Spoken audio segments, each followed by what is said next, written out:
각 세대에게는 그 시대의 정치, 사회적인 상황에 맞물리며 특별하게 형성되는 특징들이 있습니다. 그 시대, 그 세대가 갖는 특징 같은 거죠. 한때 우리나라에는 오렌지족이라고 불리는 젊은이들이 있었습니다. 이들은 대부분 강남 지역의 부유층 2세대들로 개인적이며 또 향락적인 소비 행태가 그 특징이었습니다. 바울 시대에도 이처럼 특별한 행태와 특징을 보이는 사람들이 있었는데 그들을 지칭하는 말이 있었습니다. 그 말이 바로 고린도인과 같다. 고린도인과 같다는 말이었습니다. 고린도는 번창한 항구 도시로 다양한 문화가 유입되어 전반적으로 자유롭고 풍요로웠습니다. 그리고 철학의 사료도 발달했습니다.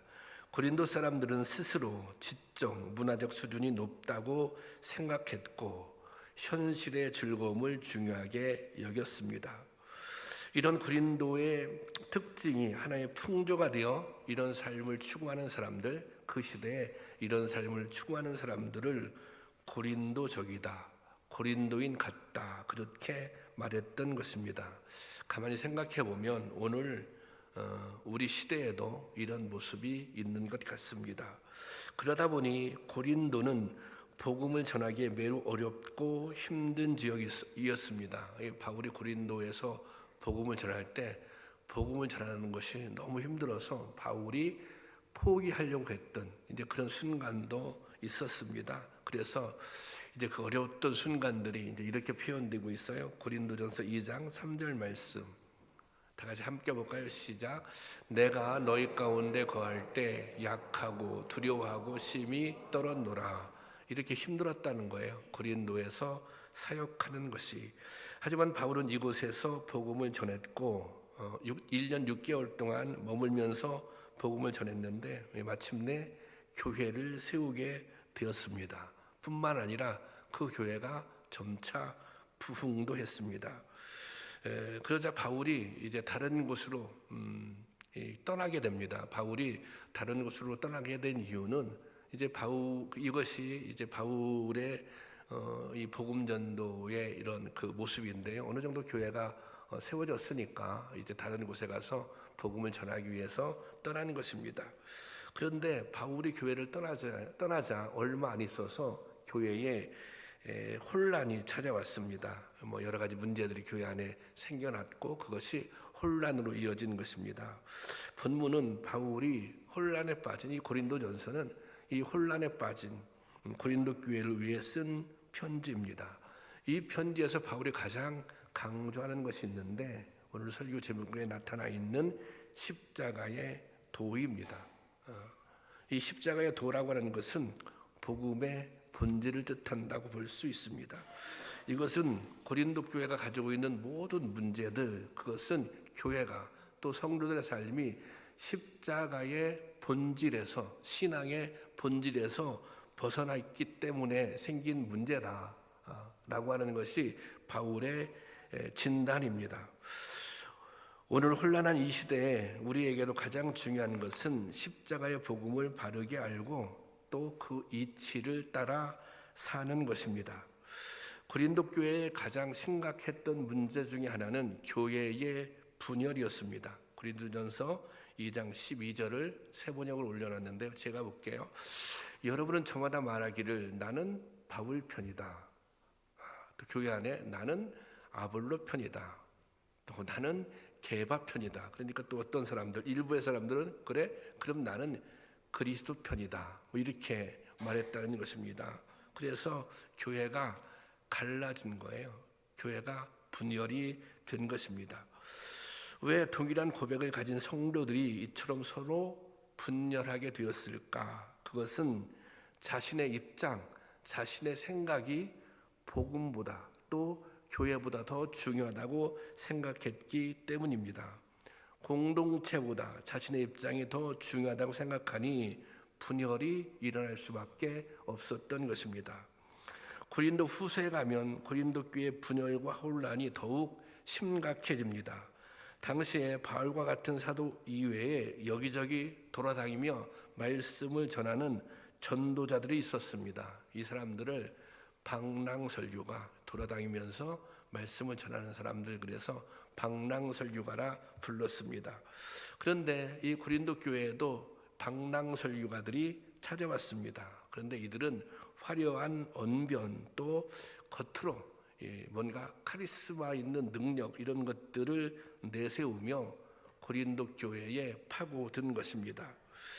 고린도 교회 교인들은 그들이 가지고 있는 그럴듯한 언변, 또 이렇게 카리스마적인 능력, 이런 것에 현혹되었습니다. 이 복음의 본질보다는 겉으로 드러나는 것에 치중한 사람들이다 보니 그럴듯한 모습에 끌려 들어간 것입니다. 이 방랑설교가들은 한술 더 떠서 고린도 교회 성도들에게 바울은 진정한 사도가 아니다, 이제 바울의 사도성을 부정하기에 이릅니다. 그들이 그렇게 주장하는 근거는 바울이 말주변도 없고 또 질병도 앓고 있고 오죽하면 사례비를 받지 않고 사역을 한다는 것입니다. 그 당시에도 교회에서 사역자들에게는 이제 생활을 책임져 주었단 말이에요. 그런데 바울은 그 사례비를 받지 않았어요. 바울이 사례비를 받지 않은 이유는 고린도 교회 교인들에게, 성도들에게 부담을 주지 않기 위해서 자기 스스로 이 그물을 기부면서 자비랑 선교를 한 것입니다. 그러니까 이 바울에 대한 모든 비난들은 겉으로 드러난 것들에 관한 것입니다. 이 바울이 전한 복음, 또 바울이 추구하는 삶의 방향, 이런 것들은 완전히 무시되고 있습니다. 그런데 그런 일종의 그 방랑설교가들의 선동이죠. 거짓에 그 교회 교인들이 그냥 넘어가 버렸다고 하는 것입니다. 결국 이처럼 겉모습에 치중하고 무언가 그럴듯해 보이는 것들을 좋아하는 사람들 때문에 교회가 혼란에 빠지게 된 것입니다. 바울은 고린도 교회가 가지고 있는 문제의 원인은 십자가의 도가 무엇인지 모르기 때문이라고 진단합니다. 이런 문제가 생긴 문제의 핵심, 십자가의 도를 모르기 때문이다. 복음의 본질을 제대로 모르고 있기 때문이다라고 하는 것입니다. 본문에 기록된 십자가의 도는 십자가의 길, 우리가 십자가의 길 그러면 골고다 언덕길을 생각하잖아요. 그런 길이 아니에요. 여기서 십자가의 도는 십자가에 관한 말씀, 또 십자가를 통한 구원의 이치라는 뜻입니다. 십자가의 도는 십자가에 관한 말씀, 또 십자가를 통한 구원의 이치. 이것을 한 번 더 풀어서 설명하자면 십자가의 도라고 하는 것은 예수 그리스도를 바르게 잘 아는 것입니다. 또 예수 그리스도를 알 뿐만 아니라 믿는 것입니다. 그 다음에 예수 그리스도의 가르침대로 살아가는 것입니다. 이것이 십자가의 도예요. 예수님을 알고 예수님을 믿고 예수님의 가르침대로 살아가는 것, 그것이 십자가의 도인 것입니다. 바울은 본문 18절에서 이렇게 말합니다. 이것은 제가 세번역으로 올려놨는데요. 제가 볼게요. 여기 보면 이렇게 시작해요.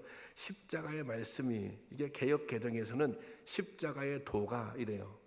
그러니까 십자가의 도를 여기서는 뭐라고 번역하고 있어요? 십자가의 말씀으로 번역하고 있어요. 여기 십자가의 말씀이 멸망하는 자들에게는 어리석은 것이지만 그랬습니다. 그러니까 스스로 지혜롭다고 생각하는 사람들, 이 사람들은 십자가는 미련하고 어리석다고 여겼던 것입니다. 왜 그렇습니까? 십자가가 의미하는 것은 무엇입니까? 그것은 낮아짐입니다. 희생입니다. 고난입니다. 이것은 겉으로 볼 때 이게 폼나는 일이 아니지 않습니까? 그래서 그들이 생각할 때 십자가는 정말 미련한 것이다, 그렇게 생각한 거예요. 그렇지만 이 십자가는 구원을 받는 우리에게는 하나님의 능력이 되는 것입니다. 십자가의 죽으심과 부활을 통해 우리에게 대속의 은혜와 영광이 주어지기 때문입니다. 당시 겉으로 드러나는 모습을 중요하게 생각했던 일부 고린도 교회 성도들에게 십자가의 도는 어리석게 여겨졌던 것입니다. 이들은 십자가의 도가 아니라 세상의 지혜, 세상의 가치를 따라간 것입니다. 그 결과 교회가 혼란스럽게 된 거예요. 그 결과 심지어 자기들에게 복음을 전해준 바울의 사도성을 부정하기에 이르게 된 것입니다. 사실 세상 지혜를 따지자면 바울도 자랑스럽게 내세울 만한 조건들이 있습니다. 사도행전 22장 3절, 4절 한번 볼까요? 다 같이 보겠습니다. 시작.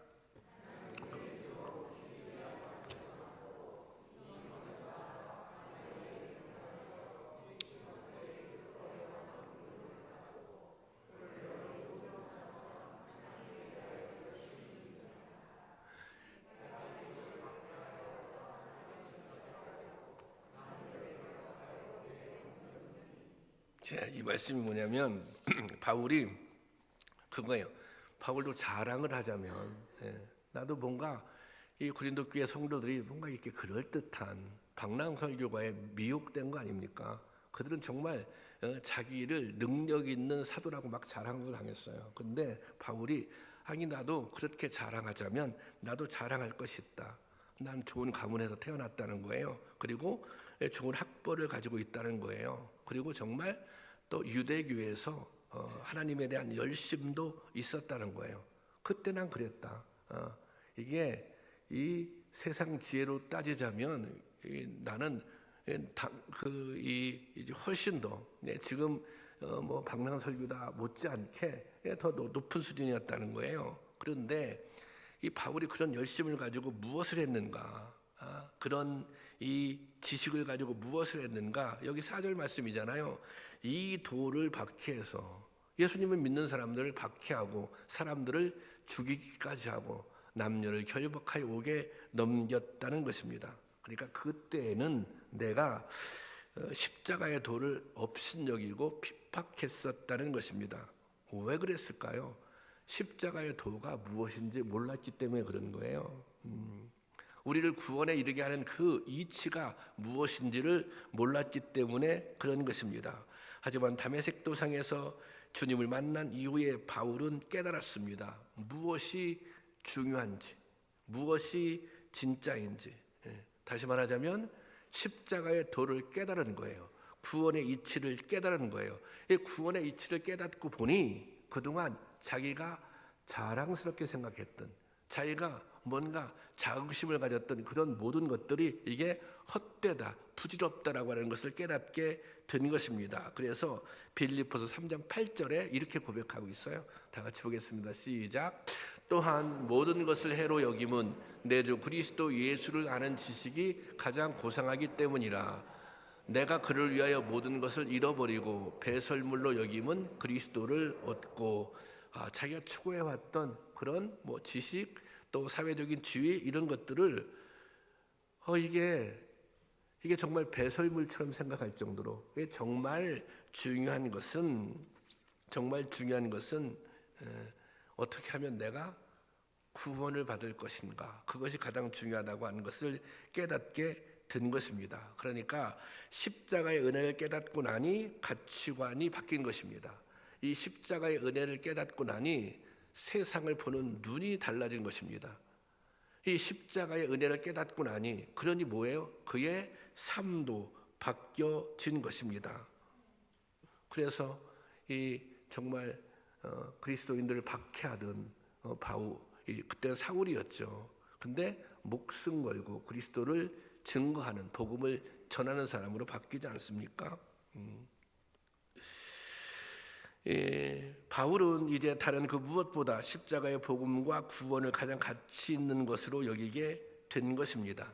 이제 바울에게 있어서 겉모습은 중요한 것이 아닙니다. 바울은 예수 그리스도로 구원받았다는 사실, 그것이 중요해요. 더 나아가서 이제 구원받았을 뿐 아니라 사도로 부르심을 받았다는 거예요. 그것이 그의 삶에 있어서 가장 이제는 중요한 것입니다. 고린도전서 1장에서 바울이 자신을 이렇게 소개합니다. 1장 1절 보면 하나님의 뜻을 따라 그리스도 예수의 사도로 부르심을 받은 나 바울, 그렇게 이게 자기 자신을 소개하는 거예요. 일반적으로 사람들이 자기 자신을 소개할 때는 뭐 자신의 장점이라든지 또 우월한 점을 드러내려고 애를 쓰잖아요. 그런데 이 바울의 자기소개는 딱 이 한마디예요. 하나님의 뜻에 따라 그리스도 예수의 사도로 부르심을 받은 바울입니다. 이것은 바울의 자기 정체성을 보여주는 표현입니다. 이제 내가 사도로 살아가는데 뭐 다른 조건들이 뭐 그렇게 중요한가? 뭐를 내가 많이 배웠는가? 어떤 사회적 뭐 지위가 있는가? 뭐 이런 것들이 중요한가? 나는 하나님의 부르심을 받은 사람이다. 나는 하나님이 나를 구원하고 불러주셔서 내가 사도가 되었다. 그것이 바울이 가지고 있는 정체성입니다. 이 고백에는 자랑, 자긍심 그런 것들이 담겨져 있는 것입니다. 여러분, 우리는 십자가의 은혜를 받은 사람들입니다. 우리가 이 은혜를 받고 이 은혜에 어떻게 반응하며 살아가고 계십니까? 성도로서 얼마나 자긍심을 가지고 살아가고 있습니까? 이 구원받은 성도로 살아간다고 하는 것이 얼마나 감격스럽고 감사한 일입니까? 그 무엇과도 바꿀 수 없는 은혜인 것입니다. 그런데 이 은혜를 누리고 사십니까? 그리고 또 이 은혜를 우리가 받았다면 이 은혜에 합당하게 살고 계십니까? 우리가 십자가의 은혜를 말하지만 겉모습에 휘둘리는 것은 아닙니까? 복음의 본질보다 그럴듯한 겉모습이 더 중요하다고 생각하는 것은 아닙니까? 예수님보다는 내가 먼저인 것은 아닙니까? 교회 공동체보다 나를 먼저 생각하고 내세우고 있는 것은 아닙니까? 그렇다면 우리는 십자가의 말씀에 따라 살고 있지 못한 것입니다. 십자가의 은혜를 제대로 받지 못한 것입니다. 여러분 스스로 여러분 자신을 점검해 볼 수 있기를 바랍니다. 바라기는 우리가 십자가의 말씀에 따라 살아갈 수 있는 우리 모두가 될 수 있기를 주님의 이름으로 축원합니다. 이 십자가에 관한 말씀에 이 충실하지 못했던 고린도 교회 가지고 있었던 또 하나의 심각한 문제는 교회 안에서 아까 말씀드렸듯이 이 방랑설교가들, 이들은 거짓 선지자들이거든요. 이들을 용납했다는 것입니다. 고린도후서 11장 4절에 보면 이렇게 기록되어 있어요. 자, 다 같이 보겠습니다. 시작. 어떤 사람들이 와서 우리가 전하지 않은 다른 예수를 전해도 여러분들은 그러한 사람들을 잘도 용납합니다. 여러분들은 우리에게 받지 아니한 다른 영도 잘도 받아들이고 우리에게 받지 아니한 다른 복음도 잘 받아들입니다. 여기 보세요. 우리가 전하지 않은, 바울이 전하지 않은 다른 예수를 전해도 그냥 받아들여요. 그도 그들을 용납해요. 또 우리에게 받지 않은 다른 영을 또 잘도 받아들여요. 여기 보세요. 왜? 우리에게 받지 않은 다른 복음도 잘도 받아들인다. 여기 다른 복음을 잘 받아들인다, 다른 영을 잘 받아들인다. 이것은 그냥 요즘으로 말하자면 이단의 미혹에 넘어갔다는 것입니다. 이단을 그냥 받아들였다는 거예요. 왜 이런 일이 생겼습니까? 그것은 십자가의 도, 복음의 본질보다는 비본질의 마음을 빼앗겼기 때문입니다. 거짓 선지자들이 말씀을 전할 때 어떤 말씀을 전하는가? 그 말씀의 내용이 무엇인가? 그것보다는 그들의 말솜씨, 그들의 겉모습의 마음을 빼앗겼던 것입니다. 얼마나 유창하게 말을 잘하는지, 뭐 또 외모가 얼마나 그럴듯한지 거기에 마음을 빼앗겼기 때문에 마음을 빼앗겼던 거예요. 오늘날 많은 사이비 종파들이 성도들을 미혹합니다. 어디에 미혹당합니까? 대체적으로 오늘 또 겉모습의 미혹. 미혹은 겉모습으로부터 시작되는 거예요. 왜 뭐 접근 방식이 뭐 이런 거 아닙니까? 이제 관계를 맺고 아주 친절하게 대해주고 또 뭔가 이렇게 도움을 주기도 하고, 그리고 가지고 있는 특징 하나가 이게 참 말을 잘한다고 하더라고요. 저는 경험이 없어서 모르겠는데 사실 이 복음에 대한 본질에 관해 정확한 이해가 있다면 미혹당할 리가 없는 것입니다. 바울 사도의 말처럼 십자가 도에 대한 정확한 이해가 있다면 미혹당하지 않는 것입니다. 제가 지난주에 오늘 집사님 한 분이 저에게 와서 이제 얘기할 기회가 있었는데, 집사님이 이제 걱정이 있다는 거예요. 이 걱정이 무엇인가? 요즘에 이제 이런 사이비 종파들이 굉장히 심하지 않습니까? 그래서 혹시 사이비 종파들에게 우리 성도님들이 미혹당하면 어떡하나, 또 우리 청년들이 미혹당하면 어떡하나, 이제 그걸 이제 걱정해서, 그러면서 이런 좀 교육이 필요하지 않을까, 이제 그런 의견을 나누었거든요. 그래서 가만히 생각해 보니까 야, 참 그렇네, 그럴 수도 있겠네, 그런 생각이 들었어요. 이제 그러면서, 그렇지만 제 한켠에 또 제가 그런 얘기를 했어요. 그런데 제가 가만히 생각해 보면서 이런 생각을 했어요. 이게 저의 자만심인지 모르지만 우리 교회 성도들은 미혹당하지 않을 것이다. 왜 미혹당하지 않을 것인가? 제가 이게 설교를 하잖아요. 제가 말씀을 전하잖아요. 여러분들이 정상적으로 제가 설교하는 제 말씀을 이해를 했다면, 제 말씀을 이해를 했고 제 말씀을 깨달았다면, 그러면 이게 분별력이 생기는 거예요. 적어도 제가 복음의 본질에 굉장히 충실한 설교를 하고 있는 목사예요. 그렇다면 여러분들이 충분히 그것을 판단할 수 있는 분별력이 있을 것이다. 맞나요? 그리고 뭐 청년들도 있고 청소년들도 있는데, 우리 전도사님들이 굉장히 아주 FM으로 말씀을 잘 가르쳐요. 우리 교회 학교 이제 교육이 잘 이루어지고 있기 때문에, 그래서 그냥 우리는 안 그럴 것이다, 그런 생각이 들었어요. 그렇지만 정말 우리가 경계하고 또 조심해야 하는 것은 사실입니다. 여러분, 예수님께서 조건 없이 우리를 사랑하고 구원해 주셨습니다. 예수님이 나를 위해 죽으셨습니다.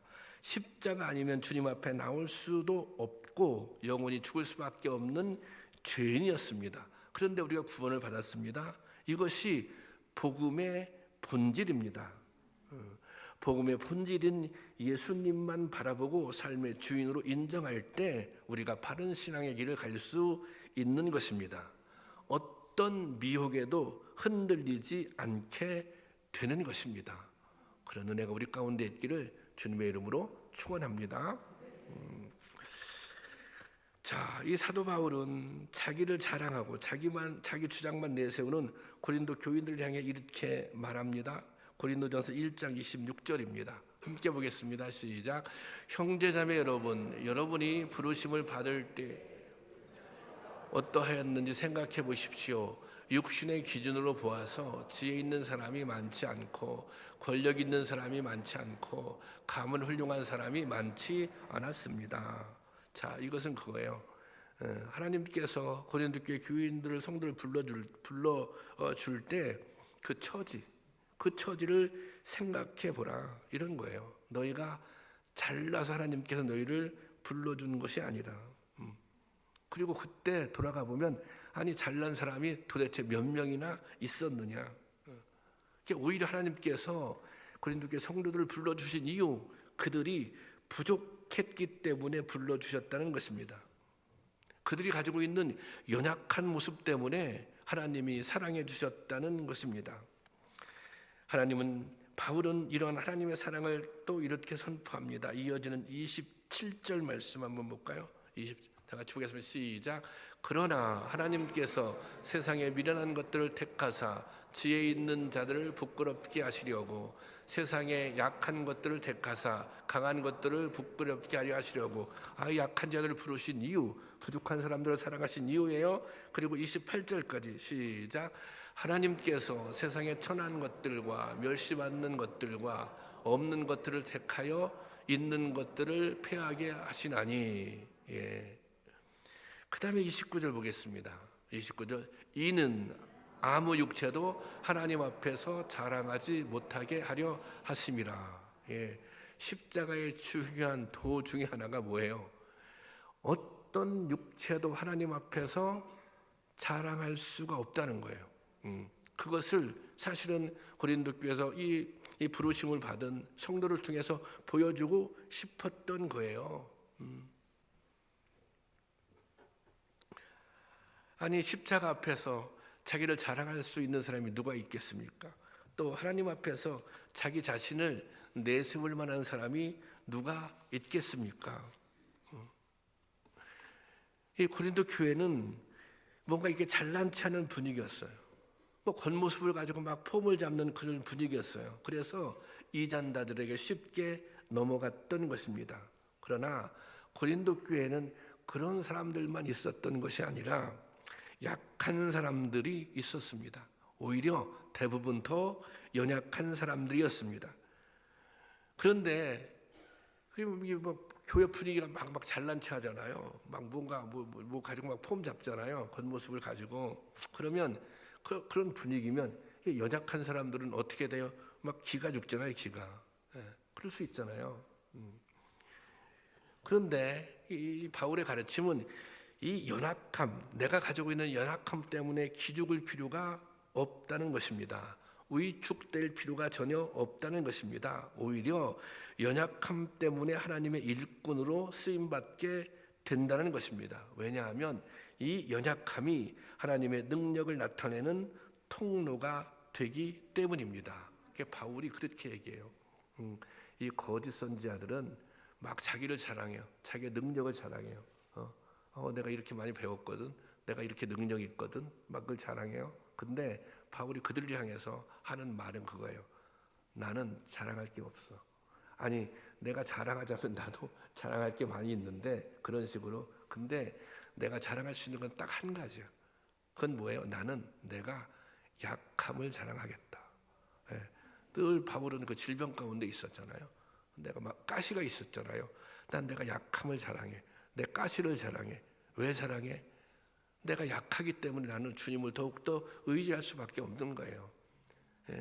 더욱더 주님을 붙잡을 수밖에 없는 거예요. 오히려 약함 때문에 나를 통해서, 약한 나를 통해서 주님의 능력이 드러나기 때문에 나는 약함을 자랑한다. 바울이 그렇게 얘기했던 것입니다. 강하면 자신의 능력을 의지합니다. 그리고 하나님 없어도 살 수 있다는 교만에 빠지게 됩니다. 하지만 약하면 하나님을 의지하는 것입니다. 그러니까 약하면 약할수록 하나님을 더 의지하게 되는 것이죠. 그러니 약할수록 하나님께서 더 강하게 역사한다는 것입니다. 하나님은 당신을 전적으로 의지하는 사람들을 통해서 역사를 이루어 가십니다. 이것이 하나님께서 사람들을 통해 일하는 방식입니다. 어떤 회사에서 유능한 사원을 뽑기 위해서 그런 이제 데이터를 만들기 위해 예수님의 12 제자를 대상으로 인물을 분석했다고 해요. 그래서 제자들의 학력, 경력, 뭐 이렇게 성격, 적성 이런 거를 다 이렇게 이제 모아서 이제 컴퓨터에 이제 분석, 이 자료를 입력해서 이 컴퓨터를 통해 이렇게 분석을 했습니다. 이제 그 얼마 있다가 그 이제 결과가 나왔는데요. 그 결과를 보면 이렇습니다. 야고보와 요한은 매우 이기적이고 공룡심이 많아 탈락. 또 도마는 매사에 의심이 많고 부정적인 성격의 소유자라 탈락. 또 베드로는 성격이 급하고 다혈질이라 탈락. 안드레는 너무 내성적이고 매사에 추진력이 떨어져서 탈락. 야고보는 혁명가적 기질이 있어서 위험한 존재이므로 탈락. 세리 출신인 마태는 너무 이해타산이 빠르고 자기 이익을 추구하는 사람이라 탈락. 그 다음에 가룟 유다의 마지막으로, 가룟 유다는 학식과 경험을 겸비한 인물이어서 실업가의 감각과 사교성을 지니고 있으니 합격. 그러므로 제자들 중 합격자는 가룟 유다뿐이라는 것입니다. 그런데 실제로 교회의 역사가 보여주는 것은 이 분석과는 완전히 다릅니다. 기독교 역사를 이끌어간 인물들은, 또 초기의 제자들은 사실은 부족하고 모자란 사람들이었습니다. 세상적인 판단으로 가장 유능한 가룟 유다는 그리스도를 배신하고 비참한 자살로 삶을 마쳤습니다. 여러분, 하나님은 교만한 자를 선택하지 않습니다. 하나님이 가장 싫어하는 사람은 잘난치 않은 사람입니다. 하나님은 우리의 겸손과 우리의 부족함을 들어서 사용하십니다. 만약 우리가 내가 정말 부족해, 정말 그렇게 생각하고 그리고 남을 나보다 진심으로 낮게 여긴다면 교회에서 분열과 분쟁이 생길 이유가 없습니다. 또 교회 안에서 사람 때문에 상처받을 일이 없는 것입니다. 만약 주님이 조건을 따라서 구원하신다면 우리 중에 누가 그 조건을 충족시킬 수 있겠습니까? 우리가 오늘 하나님의 자녀가 되는 것은 오직 은혜로 된 것입니다. 그러면 우리가 살아가는 동안 해야 할 일은 이 은혜를 자랑하는 것입니다. 또 이 은혜에 합당하게 사는 것입니다. 그렇게 사는 것이 십자가의 말씀을 따라 사는 것입니다. 우리가 십자가의 말씀이라고 얘기하지만 이것은 다른 말로 표현하면 예수님의 가르침입니다. 제가 항상 강조하는 말씀, 믿음은 예수님의 가르침 따라 사는 것입니다. 우리가 말씀을 묵상을 아무리 많이 해도 뭔가 깨달았다고 주장해도 말씀대로 살지 않으면 소용이 없는 것입니다. 말씀대로 살지 않는 한 하나님의 역사를 경험할 수 없는 것입니다. 제자들이 예수님의 말씀대로 살았어요. 예수님의 말씀대로 살았어요. 근데 그때 당시 예수님의 말씀대로 산다고 하는 것은 정말 죽음을, 목숨을 건 모험이기도 했어요. 제자들 중 대부분 순교하지 않았습니까? 그런데 왜 그들이 그렇게 살았는가? 예수님의 가르침대로. 그 힘은 어디에서 나왔는가? 물론 그들이 성령 충만했어요. 그런데 저는 이거예요. 우리가 예수님의 가르침대로 살다 보면 하나님의 역사를 경험하게 됩니다. 아니, 말씀에 순종해서 살다 보면 하나님의 역사를 경험하게 돼요. 말씀에 순종해서 살다 보면 더 큰 은혜를 경험하게 돼요. 그러니까 그 길을 가는 거예요. 어려워도 가는 거예요. 힘들어도 순종하는 거예요. 가다 보면 뭐예요? 더 큰 하나님의 역사를 경험할 수 있기 때문에 감당이 되는 거예요. 더 큰 하나님의 은혜가 임하기 때문에 감당이 되는 것입니다. 우리가 이 말씀대로 살지 않는 한, 예수님대로 살지 않는 한 하나님의 역사를 경험할 수 없는 거예요. 아니, 어떻게 하나님의 역사를 경험해요? 말씀대로 살지 않는데. 나는 왜 하나님의 역사를 경험하지 못하지?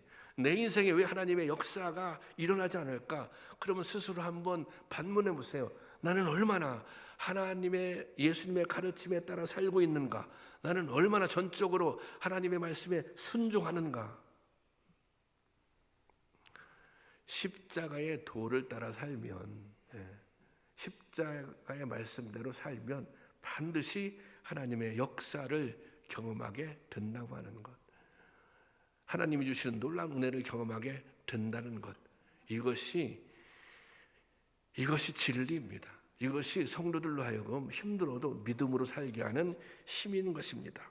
여러분, 십자가의 말씀이 믿는 자에게 능력입니다. 우리를 구원하는 능력입니다. 성도를 성도답게 하는 능력입니다. 교회를 교회 되게 하는 능력인 것입니다. 이 십자가의 능력을 덧입을 수 있기를 주님의 이름으로 축원합니다.